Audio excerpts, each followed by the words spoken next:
Hey everyone, welcome to the Regulator Roundtable. I'm Jeremiah DeGennaro, Site Manager at Alamance Battleground. In this video series, I'm speaking with authors who have written about the regulator movement during their careers to find out more from them about how the regulators figure into their own personal story and let them reflect on the legacies of the movement as we commemorate the 250th anniversary of the Battle of Alamance. 2021 does not just mark 250 years since the Battle of Alamance, it also marks 20 years since the publication of Crowds and Soldiers in Revolutionary North Carolina, The Culture of Violence in Riot and War by Dr. Wayne Lee. He devoted the first part of this book to the use of violence and crowd actions in the regulator movement and the cycle of escalation that led to the Battle of Alamance. Dr. Lee is the Bruce W. Carney Distinguished Professor in the Department of History at the University of North Carolina at Chapel Hill and former chair of the Curriculum of Peace, War, and Defense. He's also a co-author of the forthcoming book, The Other Face of Battle, America's Forgotten Wars and the Experience of Combat. Dr. Lee, thank you so much for joining me today. Thank you. Pleasure to be here, Jeremiah. Great. And I guess I should say happy anniversary. 20 years is a big milestone. I hadn't thought about it in those terms. I'm curious to get back to when you first started writing this book. At what point did you come across the regulators? And did you already have the idea or the concept for this book in your head when you came to the regulators, or did you know that story and then fit it into what you were trying to argue? Yeah, no, I don't remember precisely when I first heard about them. I was a Duke undergraduate, and so the Regulator bookshop was here on 9th Street, named for the regulator movement. And so the word was out there, but it was not a story I knew at all. And then when I came to go to grad school, my colonial history mentor was Peter Wood, and he lived in Hillsborough, and he talked about the regulators fairly often. In fact, he took me and some of the other grad students at one point on a sort of walking tour of regulator sites in downtown Hillsborough, which is quite easy to do, and which I've done since then, very much copying his model for some North Carolina teachers. But what I was looking for, this book arose out of my dissertation work, but what I was looking for was examples of collective violence, relatively narrowly confined in time and space.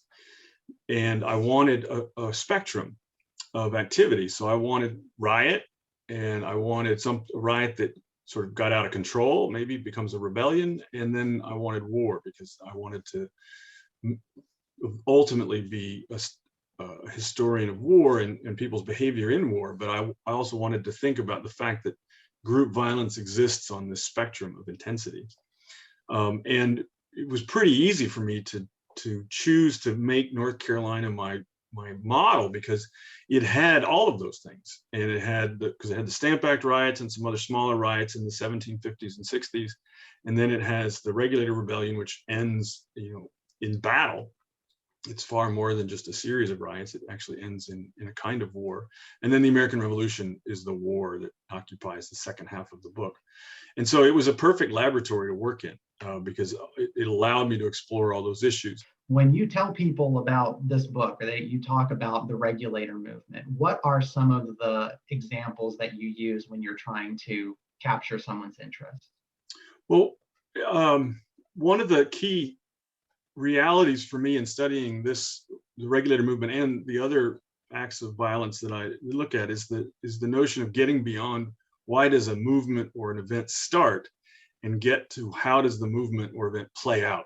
And why does it play out in the way that it does? Why does the regulator tax protest turn into a war, and that actually has, an open battle? And part of the answer that I was finding was the way in which all sides, whether you're pro-regulator or anti-regulator at the time, just speaking of the regulators, had a notion about how people were supposed to behave in certain circumstances, and violations of those expectations tended to lead to escalation. So when you retell the story very carefully, like one event leads to another event, leads to another event, and you can see the way in which they're responding to each other. They're not unrolling an ideology or unrolling a platform of activity that they had planned in advance. They're literally making stuff up as they go along, but also responding in ways that fit the way they thought proper behavior, political behavior should be, and violent behavior, because there was rules about violence. And so one of the stories that I love to tell is about how does the state, as embodied by the royal governor, Tryon, convince the populace that the regulators are a problem that needs them to muster as a militia, to march out into the countryside and at least threaten, if not attack, the regulators. And so on one of the two major expeditions that he leads, there's this wonderful story of him calling the sort of normal regimental militia muster and getting resistance. I mean, because he wasn't calling a muster to say, let's go fight. It was just the normal, all men gather together and we count noses and then we shoot off a volley and then we go have a beer. It was at the tavern. That's why you had the muster at the tavern, right? That's right. These things went together hand in hand. And he gets some resistance and he's kind of surprised by it. And so he backs off because he starts making noises about how he wants them to volunteer. And when he goes to the next county and he does this again, he's sort of more prepared this time. He arranges it so that the leadership of each of the militia companies, because every county regiment was divided into multiple companies, and these were neighborhood companies. He arranges it so all the captains of these companies have already been convinced to support him against the regulators. And when he calls for volunteers, his notion is that he's going to have the captains step forward, literally, take one step forward and volunteer their whole company on their behalf. He's not going to have people raise their hands. He wants the whole units to come forward. And one of the companies, when their captain steps forward, they ignore him. And when all the other companies sort of peel out of the formation to go get their beer, they peel out of the formation to go get their beer, those guys stand there in formation. And according to the description, after everybody else has started drinking, they march away. They don't just dissolve. They don't just sort of fall apart and go home as individuals. They march away. Presumably implied in that verb was that they were still in formation, now lacking their captain. And to me, that was screaming a kind of language about our resistance to this is militarized. We are going to resist you collectively as a militia. We may not be the official state militia, but you are basically looking at a nascent regulator militia. Mm-hmm. And also that organization would then apply to their sort of self-disciplining of the group. Like, we're only going to do certain things in certain ways. We're only going to go certain places at certain times. And not all of that was always going to work out. Not everything does remain self-disciplined, and the group does fragment in different ways. But that story to me, it's very easy to sort of quickly read through that story and not even notice, but that little detail that they stood and in formation and then marched away really spoke volumes to me. And so I like telling that story. Yeah, that is a great one. I'm glad you brought it up. And it reminds me, last year, we were trying to do an anniversary observance, and it was in the middle of stay-at-home orders and everything. And so I got in our vehicle and drove to New Bern with a copy of Tryon's campaign journal and his orderly book, and trying to find as best as I could where each of those campsites were located. Some were easier than others, and sort of followed the story. And I was really struck by the time they got into Wake County, just how much doubt there was that Tryon was going to get the support that he needed for militiamen volunteering. And there had been some interpretations of it as being sort of like draftees, when really you could use the word hirelings. They're being paid a small bounty. They're getting paid a daily wage for being in service. Like there is real efforts to try to coax people to be a part of this. And I can just only imagine what it was like for Governor Tryon at the Wake County muster was Hunter's Lodge. So Theophilus Hunter's drinking spot. And had such an issue getting the Wake County militia to turn out. And many of them turned out without guns, like, oh, what am I going to be able to do? That he has them, surrounded by the remainder of his militia from the eastern counties. And, Right. it just seems like so tense in that time. And still knowing that you're a couple weeks away from an open battle, it really does feel more like a war than I ever thought. Because if you judge it just off of the Battle of Alamance, it can seem to be a very simple thing. Right. But it was incredibly complicated. That's right. Like a war, as you were saying, is particularly in the 1771 campaign period. One of the things that's often missed in retelling of the story is the fact that the Easterners at New Bern were so concerned that the Regulators might actually be marching on them that they dug a trench across the entrance to the peninsula entrance to New Bern, which is a substantial artifact of fear. I mean, that tells you just how much they were concerned. And of course, those concerns were all, for the most cases, inflated deliberately by the governor and some of his agents. But nevertheless, the audience that listened to him believed them. And so and that's a part of the escalation that I was trying to explore, the way in which one event leads to the next. And so this sense that the Regulators were coming leads to an entrenchment, which then helps the governor go further to persuade the local Easterners to join this militia army. And then the existence of the militia army then leads the Regulators to start to organize their own defense. And so each of these things leads to the next stage or the next phase. So do you feel like both sides were mutually culpable in making some bad decisions that led to the escalation? Sure, but again, culpable might be too strong a word. I mean, you want to also remember. I mean, yes, some players definitely had clear agendas and trying probably the clearest. But you also have to remember, and I talk about this in the book too. Eastern North Carolina and Western, in this case, meaning what's now Central North Carolina, were not demographically connected. Settlement did not expand from the East Coast into the interior. The interior was settled mostly from the north, and that meant you didn't have the sort of natural channels of communication between generations, between cousins, between relatives, that would diffuse this sort of rumor mongering, or at least undermine or add uncertainty to that rumor mongering. And so it was much easier for the two silos of information to contain their story and only react to the worst version of the story they're getting from the other side. And there's no sort of subterranean communications networks that would undermine those siloed stories. And I think that's a part of how this story escalates also. In other environments, when you look at crowd action, you'll detect that subterranean kind of communication that helps keep things on a simmer rather than a boil. You were talking about this idea of force versus power and how it works, where another force will move into another area and will use different tools to try to maintain obedience or exert their power. Right. Could you talk a little bit about that idea that you've got in general?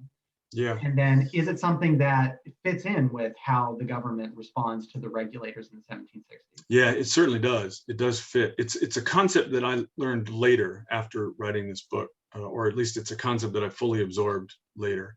And it comes from the writings of philosopher Hannah Arendt, who made the distinction between power versus violence. And she was talking about states. And the basic idea in her mind was that when a state is using violence against its own citizens, that is a symptom of a lack of power. Because real power is when your subjects or citizens do what the state wants without asking. You don't need to force them. And I've switched this to power versus force because I'm interested in institutions for the use of force. Rather than necessarily the violence itself, what do institutions do? So states build institutions of force. And if they're just sitting there, it's what I call latent force. They're just like in their bases and they don't have to do anything. But when you actually have to use them, then it becomes violence. So force and violence are very closely related. But power is essentially the current US tax system, for example, is a great example of power. We all more or less just pay our income taxes. I mean, there's some cheating here and there, but we all dutifully fill out the forms and we send them in as an act of obedience to the state. And that is power. There's an old joke in the Army about the drill sergeant saying, when I say jump, you say how high on the way up. And that's the power of the drill sergeant. He doesn't have to hit the recruit to make him jump. He just says jump, and the soldiers already jump. That's power. And you see this in the regulator movement, in the sense that the legitimacy of the government back east is fundamentally being questioned by the regulators. That is the origin of the movement, is questioning the legitimacy of the Eastern government. And that questioning arises from the sense that their local officials are corrupt and not responsive to what they're supposed to do. And as the story progresses, the more legitimacy the Eastern government loses, the more they have to lean back on force and ultimately on violence. And that reflects at every stage their loss of power. Now, you can, at least, and Hannah Arendt disagrees with me slightly on this, it is possible to use force to restore power. And that is ultimately what Tryon does. He successfully restores government power. And so force can do that for you, but then you've got to find a way to sustain that over time. It's an open question whether or not the royal government would have been able to do that in North Carolina, but it's then interrupted by the revolution, which is a completely separate movement. It's independent of whatever it was that the regulators were upset about. Yeah, that really is the big question that we really have to spend a lot of time on interpretively at Alamance Battleground, is avoiding conflation with the Revolutionary War, and taking some additional effort to try to tell the story of the regulators who remain loyal during the war, and right. How the militia officers who become the revolutionaries and the head of the revolutionary government. Well, in fact, I promised you that I had an artifact that I was going to show you during this filming. Yes, that I found in a thrift store about 4 or 5 years ago. Of course, you've seen, obviously, on the plaques there, on the obelisks and things, about the first in freedom, and there's this button. Oh my! The bicentennial of the Battle of Alamance. Bicentennial booster, even. Yeah, wow. And it's got this, to me, strange iconography. To remember first in freedom, you've got a settler in a Conestoga wagon. It's not a battle sign, it's the scene. It's not a resistance scene. It's a settler in a Conestoga wagon apparently heading west. And this is how this somehow commemorates the Battle of Alamance. There is a lot of confusion involved in the production of that button. Now, on the bright side, we do have a lot of grist for the mill in talking about historical memory. So yes, that's right. When you've got not one, but two monuments that have, etched in stone, cast in bronze, first battle of the Revolution, you have to get to every single person that sees that without context and say, okay, well, hang on, there's something that is a little bit more complicated with this. And so that was something that was very interesting about your book as well. You sort of highlight this misapplication or over-application of violence, and this ultimately leads to the regulators' demise. And there's no way where you can really look at it as a very successful movement. It gets crushed pretty thoroughly. But historical memory is totally different.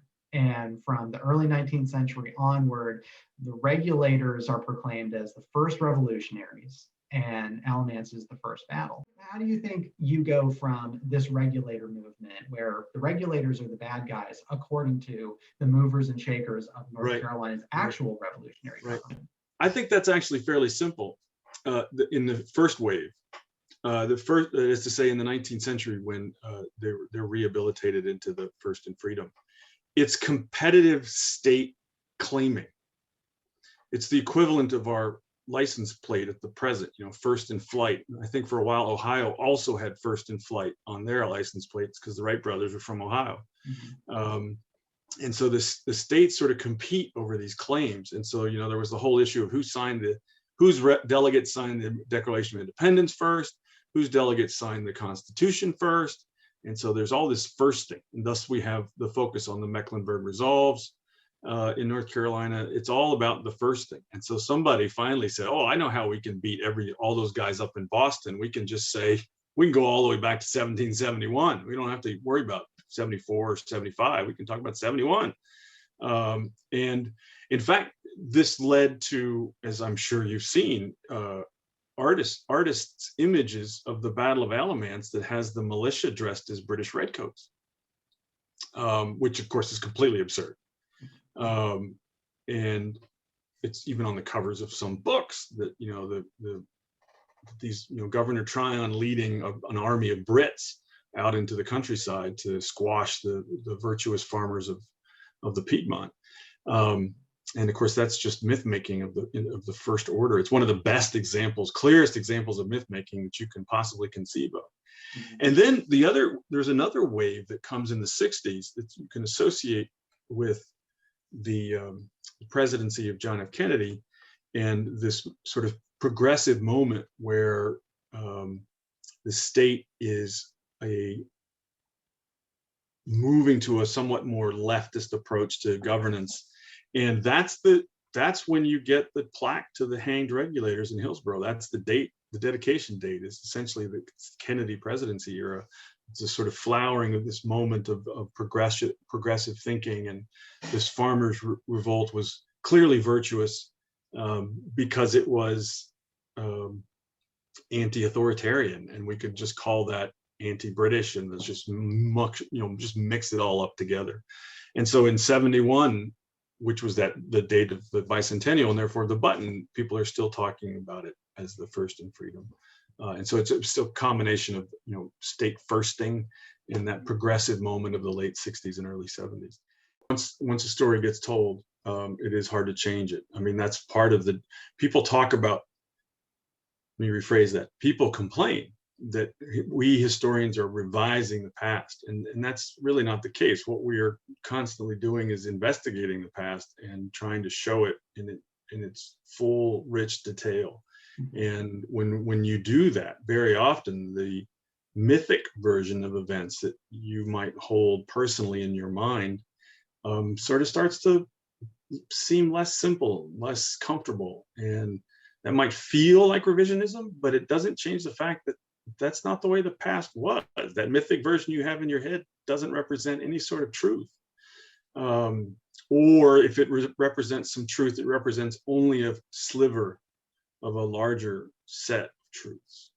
And the Regulator Rebellion is, fortunately for everyone involved in trying to tell its public story, is relatively free from the troubles of race and other forms of politically sensitive topics. I mean, it must make your life a lot easier. Although there were interesting moments in the Regulator movement where you can detect the significance of the enslaved population in North Carolina to the decision-making of all of the actors. Among other things, we talked a minute ago about the fear in New Bern of being marched on. That fear, I can guarantee you, was directly tied to the fear that it would inspire slave revolt. This was the great fear of all of the Eastern landowners, was slave revolt.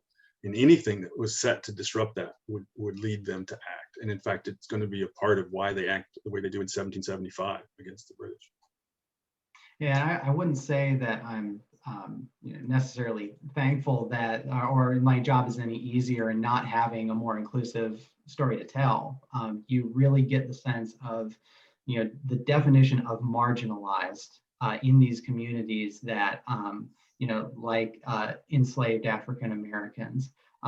They are in the margins. Women are in the margins, but you have to look in very specific places, and there's not a whole lot of like meat to the story, and that's something that we are trying to do a little bit more with. But you mentioned the trenches that were built in New Bern.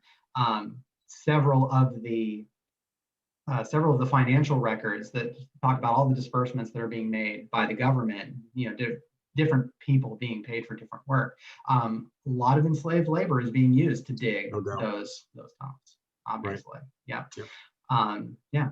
So, well, let's jump forward and kind of talk about a little bit more reflection here about the Regulators 250 years on. And I wanted to quote a line that you wrote. It's the first line in your preface. And you said, definitions of the appropriate use of violence have been much at issue lately in American popular and political culture. And this is 1999 or 2000 that you're saying this. I say 1999 because one of the examples that you used was the WTO riots in Seattle in that year. And I remember that very well. At the same time, I remember reading that line. I thought, oh gosh, just you wait. It is a very prescient line. What are there any events since the publication of this book? So many. Yeah. So many. Yeah. No, that's the thing, is that we're, and this is one of the things that I was trying to show in the book, and in many ways have worked on that issue ever since, which is how are rules / expectations about the use of violence constructed? How are they transmitted over time? And then like from generation to the next generation? And then how do they shape the violence, or do they? And so those expectations are always there. They're always evolving.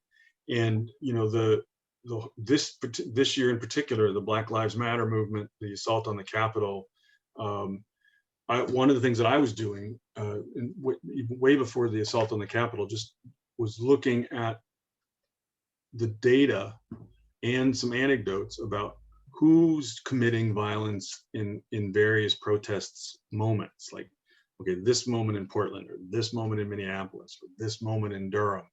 Where is the violence coming from? How does it unfold?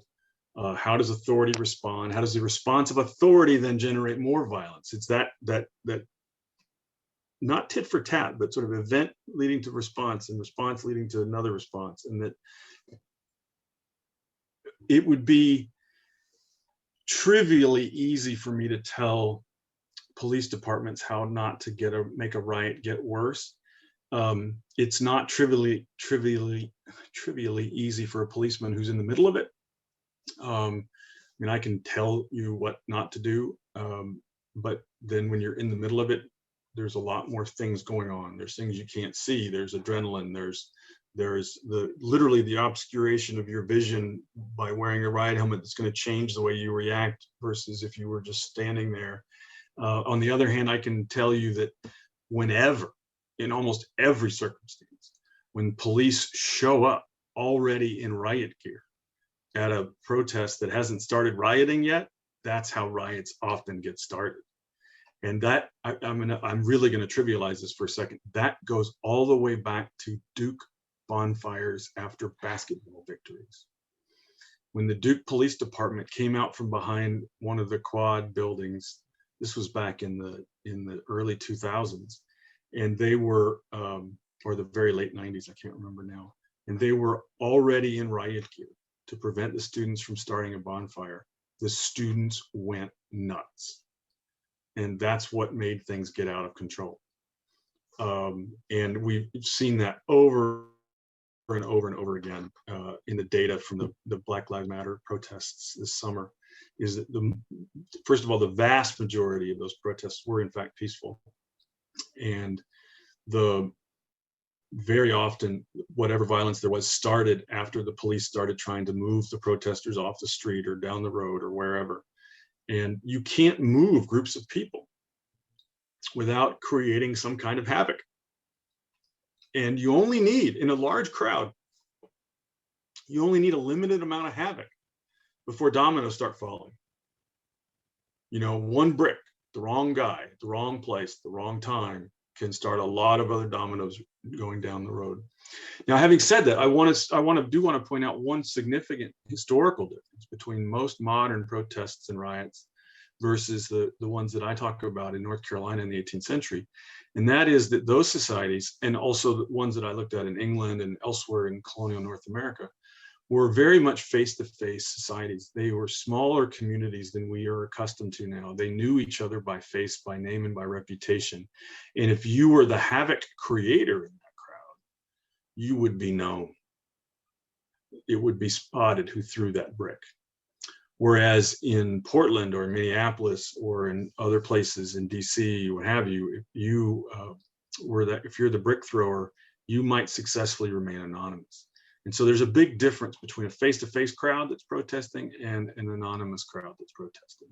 And I think one of the reasons that people who've done the math on the Black Lives Matter protests have said that most of them remain peaceful is because very, very many of them were face-to-face community protests on a relatively small scale. Mm-hmm. You know, they're street corner protests, and they're groups of protesters who know each other.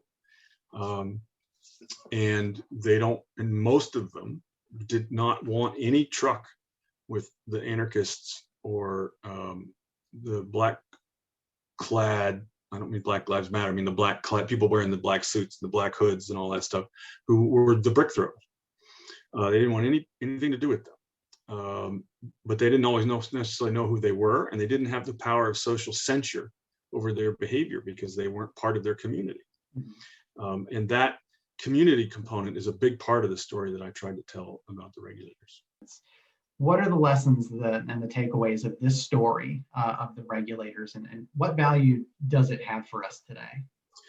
Yeah, I mean, I think I just hinted at a big one, which is that sense of when the government is using violence against its own citizenry, especially citizenry that is coming out publicly to protest, to use its First Amendment rights, then that government is suffering a serious loss of legitimacy.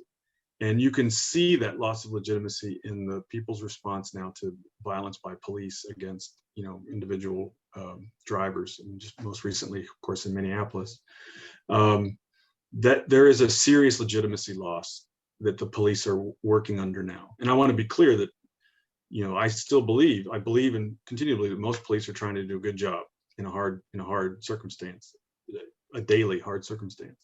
But they are now having to do that job in an environment which they have lost a lot of legitimacy. So their job is going to get harder and harder.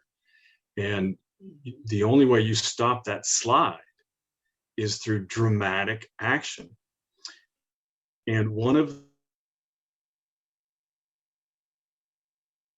the escalates is the Regulator Rebellion starts as a petitioning movement. They write petitions to their government saying, these are the problems we are experiencing, fix them. And it's not even that the government didn't do it. They didn't even respond at the initial stages. It was the failure to even really answer in any sort of substantial way any of these claims that led the Regulators to escalate, to make their message more obvious. So that's essentially the failure to respond to petition undermined the legitimacy of government, and therefore led the people to feel themselves legitimate in escalating their own protests. And I think that we can look at these dynamics in the past, and we can see very similar dynamics now. Just saying that a minute ago about the Black Lives Matter protests, that may be really sensitive for some of your viewers to think about. It's too recent, to put into proper context, and they haven't read the data that I've read, which is not necessarily easy to find. But I'll give you a different example. As after writing this book, I became a close observer of group behavior, thus my close attention to the basketball fires, right, and the police response and the student response. But then, by coincidence, I was in Greece in 2010 during a serious set of riots in Athens, and so I went down to watch the riots. And I wandered around the periphery of the riot zone, which at that point had been a riot zone had been established over the course of the preceding week or so. And then I came back later at night to see how it progressed and escalated and moved. And it was fascinating if you knew what to look for. And this is why I say, if you study these kinds of dynamics in the past in detail, when you look at these events in the present, you can see similar patterns. When you knew what to look for, you could see how people were being restrained in some ways. There was lines of police on one side and protesters on the other side, shoving and throwing and screaming and pepper spraying. There was tear gas everywhere. But if a policeman got wounded, the police would pull that person out of the line and they would take him around the back of this one building. And there was like a little aid station there where you basically had nothing but medics and wounded cops surrounded by thousands and thousands of protesters on their way to the confrontation line, who just ignore the cops laying on, because they don't want to go and beat up cops. That's not why they're there, right? Those are the vulnerable ones. They could go get them in a heartbeat. But no, they want to be on the line because that's where the TV cameras are and that's where they're making their statement, right? By saying the things that they want to say. They're not out there to beat up cops. They're there to statement. And it was fascinating to watch this whole process. So I think there is, with the regulators, with many things from our past, there are lots of things we can learn from them. And as historians, I hope we are doing our job in sort of trying to show how all of this stuff still has relevance for what we do today. You've made it very relevant for us, and I thank you for joining me today and for your work on this movement and on this very, very important aspect of human society and the role of violence. The book is Crowds and Soldiers in Revolutionary North Carolina, Culture of Violence in Riot and War. Dr. Wayne Lee, thank you so much for joining me today. It was a real pleasure to talk with you. Thank you. It was fun.